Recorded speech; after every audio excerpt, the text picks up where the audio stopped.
Bem, Negócio na Palma tem um oferecimento da Cimento Bravo, Guaraná Geneve, Energético Team Power e Loja Centro Elétrico. A tendência de crescimento do agronegócio brasileiro, em particular da região do Mato Piba, parece pressionar toda a logística de exportação brasileira, que se fortalece em ritmo mais lento que o crescimento das atividades portuárias. E aí, nós já falamos aqui sobre os acessos de Itaqui. O que vocês veem de problema no futuro aí, com esse crescimento gigante aí do agronegócio? Chegou esse ano a 317 milhões de toneladas, Mato Grosso chegando a 100 milhões, Mato Piba batendo aí nos 25 milhões. O que vocês acham de tudo isso? Eu acho que a gente ainda precisa equalizar melhor a nossa matriz de transporte, porque hoje, hoje a gente ainda é bastante dependente da malha rodoviária. Embora a gente vê, né, na teoria que o ideal seria que você tivesse 80% de malha ferroviária ou 70% de malha ferroviária e 20% a 30% sendo rodo, a gente ainda não consegue atingir isso. E é um problema por conta das estradas que a gente tem no Maranhão, óbvio. Muita coisa já melhorou, muita coisa já foi e está sendo estruturada, né, entendendo essa pujança que a gente tem do agronegócio, mas é um problema recorrente. E um outro ponto também que a gente, que a gente consegue discutir e pensando também nessa questão desses acessos, é justamente os nossos acessos ferroviários. Hoje a gente tem uma competição muito clara entre a carga que é de minério de ferro e a carga destinada para o agronegócio. Então não visualizo, pelo menos a médio e longo prazo, que a gente vai ter uma redução da quantidade de minério que é transportado pela ferrovia. Mas a ferrovia Carajás é uma ferrovia de 230 milhões de toneladas. Nós estamos falando aí atualmente 160, 170. E aí eu não sou muito otimista de crescimento disso, senhor Sérgio, porque na verdade o mercado de minério da China, a Austrália tomou, com um minério que chega lá mais barato, porque é mais perto, né? Não vejo isso chegar a 230 milhões tão cedo. Aí acho que outra questão que tem que ser discutida é porque a normatização do direito de passagem, ela foi já estabelecida no Brasil já há alguns tempos, mas ainda existe muitas dificuldades. Eu venho falando já há algum tempo que à medida que a logística do Brasil cresce, nós vamos ter que criar algo que foi criado no setor elétrico, que é o Operador Nacional de Transporte, que é uma entidade privada que faz o controle de todas as passagens, tanto na ferrovia quanto rodovia, mas principalmente ferrovia. Porque deixar o operador, que tem a sua própria carga, ele comandar a operação da ferrovia, ele vai sempre privilegiar a carga dele, isso é normal. Eu, por enquanto, não vejo esses problemas não, viu, Daniel?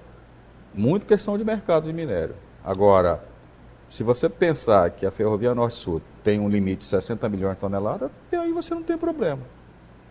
Talvez a gente precise pensar em outras chegadas aqui, né, e fortalecer a malha ferroviária no próprio Maranhão, com a linha lá para Balsas e outras questões. Não sei se você vê assim, Sérgio. Eu gosto de comentar, de lembrar a todos, né, sobre esse tema que nós estamos falando de conectividade logística, né? As pessoas gostam muito de dizer que a maior vantagem do complexo portuário do Maranhão é a sua profundidade e, por consequência, o seu calado. Um segundo grupo gosta de dizer que a nossa maior vantagem competitiva é a nossa proximidade com o mercado europeu e asiático. Na verdade, a nossa maior vantagem competitiva, na minha opinião, é a nossa conectividade logística com o nosso sistema ferroviário. Nós somos um complexo com 3 ferrovias. Existem vários complexos no Brasil que não tem uma. Então, essa é a nossa maior vantagem competitiva. Sem dúvida. A questão da estrada de ferro Carajás é que, assim, como a Vale, nos últimos anos, ela veio decrescendo a movimentação e o transporte, a exportação e o transporte, né? Primeiro na sua ferrovia, ela até liberou que, pelo seu contrato de passagem, ela é obrigada a conceder de 10% da sua capacidade de transporte, ela liberou mais do que 10%, já chegou a 16%. Só que, ao ser retomada, mesmo que gradual, eu entendi que você não está tão otimista com a retomada a produção da Vale, mas ela vai ocorrer. Qual ritmo a gente não sabe. Exatamente. Mas ela vai em algum ocorrer. momento ela vai. Ela vai cada vez menos diminuir o percentual do direito de passagem. E aí nós nos voltamos para as outras 2 ferrovias, a Ferrovia Norte-Sul e a Transnordestina. A Ferrovia Norte-Sul, esse ano, a gente vai ver a evolução dessa quebra de braço, né? Quem vai ganhar?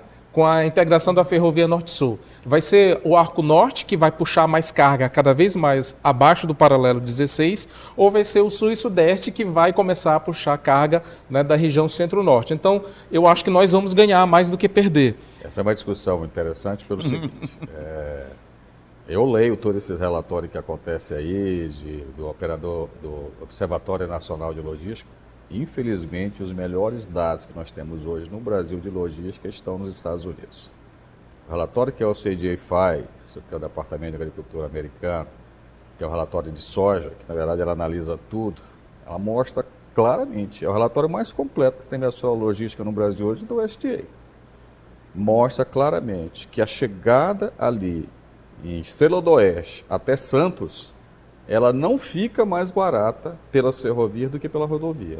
Por causa de quê? Provavelmente por direito de passagem. Então, Santos não ganha para o Norte-Sul. Quem ganha é Itaqui. Agora, o que Itaqui precisa começar a ver, que se você for analisar as tarifas portuárias, olha, já é uma das mais caras. A tarifa portuária de Santarém e Barcarena é muito mais barata que Itaqui. Por quê? Não sei. Sim. Qual o motivo, Daniel? É até uma das coisas que a gente estava discutindo sobre a operação do alumínio, por exemplo. Por que que a Alumar preferia mandar o alumínio pelo Ceará do que aqui pelo porto de Itaqui, que está do lado, né? Alguns quilômetros de distância. A própria questão tarifária, lá eles não têm tanta movimentação, eles não têm um waiting time tão grande quanto aqui, então, consequentemente, você não tem uma disputa por cais como acontece aqui. Então, lá o tempo que a carga pode ficar ociosa esperando para a formação de lote é muito maior e o navio ele já chega atracando, já vai embarcando, né? Obviamente que aqui a gente tem uma produtividade muito maior, né? Nosso operador que faz a movimentação do alumínio e que está justamente retomando... O alumínio estava indo para Mucuripe, é isso? Mucuripe. E ele ia de caminhão. De caminhão. Ia de caminhão para Mucuripe. Que operação. Ia de caminhão para Mucuripe lá. Então a questão era a tarifa portuária. Exatamente. Lá eles têm para você deixar a carga próxima ao costado, eles não cobram por isso. Aqui, obviamente, por conta de todo esse trânsito que a gente tem, dessa complexidade de operações, não dá para você deixar um espaço ocioso. Mas a solução foi o quê? Foi negociar a tarifa? Houve aí uma negociação, a gente não pode entrar nesses detalhes a fundo assim a nível comercial, mas chegou-se aí num denominador comum entre a EMAP, entre a G5, que é a operadora portuária, entre também a própria operadora lá de Roterdã. Então, conseguiu-se chegar aí num ponto para fazer esse primeiro navio aí depois de 10 anos. A ideia é que para agora, 2024, sejam mais de 100 mil toneladas movimentadas. E tudo isso, obviamente, tem a ver com a competitividade, tem a ver com o que a gente traz. Um dos outros pontos que quando a gente pensa na própria questão de custo, é que recentemente o reporto foi prorrogado, né, até 2028. Então essa legislação que garante isenção e faz com que a gente tenha uma tributação menor em relação à compra de equipamentos, aquisição de itens para atividade portuária, faz com que a gente tenha mais competitividade. Então, às vezes é importante a gente ter essa visão, né? E aí, pensando no poder público, de talvez, poxa, beleza, vamos ver aqui o que a gente consegue reduzir em termos de tributos, né? E de arrecadação, especificamente na atividade portuária, mas vamos ver o que isso agrega num todo. Porque quando a gente fala justamente em cidades portuárias, a gente fala de todo um complexo, né? Toda uma cadeia. Fala, de repente, num restaurante que abre por conta dessa atividade, a gente está falando da arrecadação no comércio que vem através para fornecer material, para fornecer vestimenta, fornecer EPI. Então, tudo isso são formas que acabam equalizando essa relação. Isso é uma coisa interessante, né, professor Sérgio? Que, assim, se for pegar os dados do custo de produção da porteira para dentro, o custo de produção no Mato Grosso hoje ele está muito mais baixo que no Mato Piba. Então, eles vão sempre fazer uma escolha que necessariamente não é tão crítico o transporte.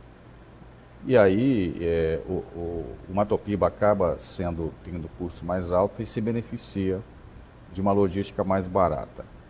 Eu não consegui ver os dados da VLI, né, de frete. Da Rumo está muito claro, está lá no site dela. ela mostra onde é da malha oeste dela, quanto custa, tal. Não dá para fazer essa análise direitinho, mas pela VLI eu não consegui tirar esses dados da internet. Então me parece, se a gente conseguir ter um frete ferroviário, né, que seja vantajoso do Mato Grosso para cá, e já chega a carga de Mato Grosso para cá, mas também Barcarena está atraindo essa carga através de via rodoviária, que é terrível, mas chega, né? A gente possa ter uma vantagem competitiva maior, né, Daniel? Existe uma questão aí que os proprietários das cargas, eles sempre vão considerar que é o custo logístico total, né? Então, acaba que as empresas que utilizam o nosso complexo portuário vão ter uma redução. Quem vai exportar para a Europa e para a Ásia vão ter um benefício no custo do transporte marítimo, então uma perna da logística acaba compensando a outra, né? Então, isso é uma questão.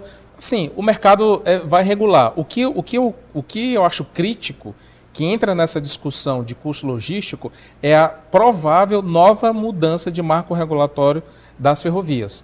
O que aconteceu no governo federal anterior? Ele criou um novo marco regulatório das ferrovias, que são as chamadas autorizações ferroviárias. E o governo atual já dizia e continua afirmando que não é favorável e estão fazendo novos estudos para mudar o modelo ferroviário. Você não acha bom isso?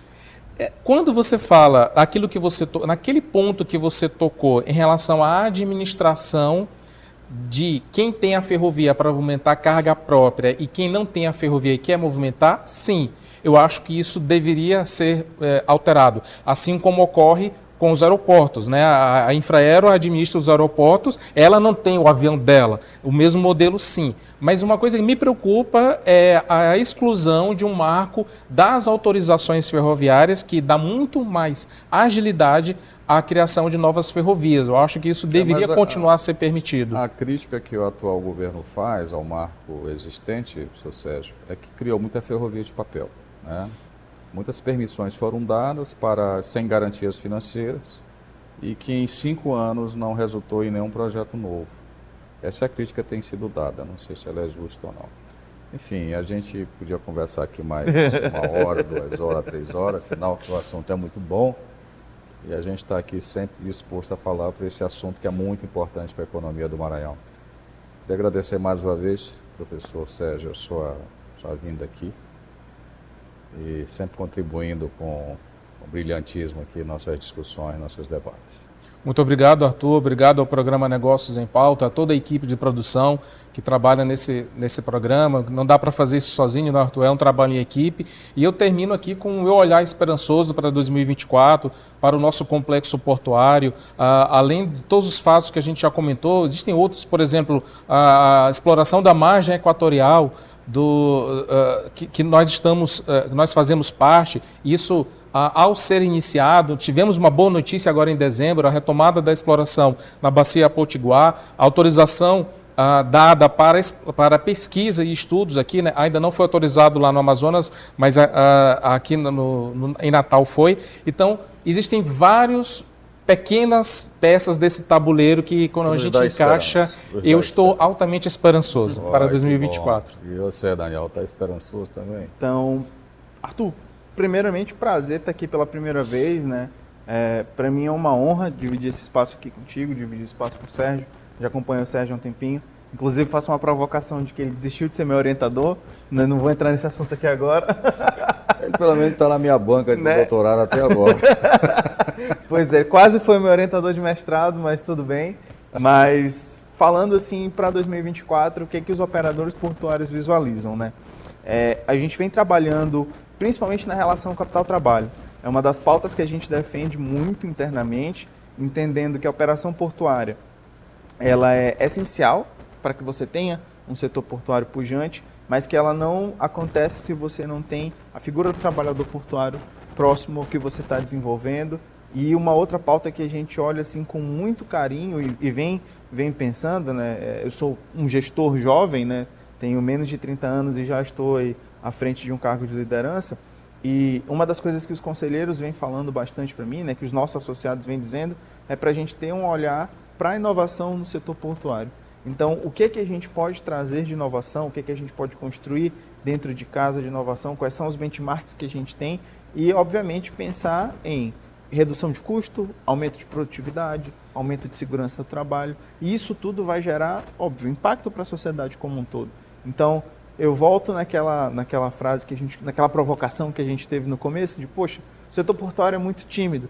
Então, vamos começar a mudar isso, né? Vamos fazer com que as pessoas elas visualizem o porto como um mercado não tão distante assim, mas muito mais próximo. Oxalá isso aconteça, a gente fica feliz, está começando o ano 2024, com tantas mensagens esperançosas, né, e que tudo que, quem sabe, o setor portuário eu sou sempre muito otimista, eu acho que nem sou nem tanto, né?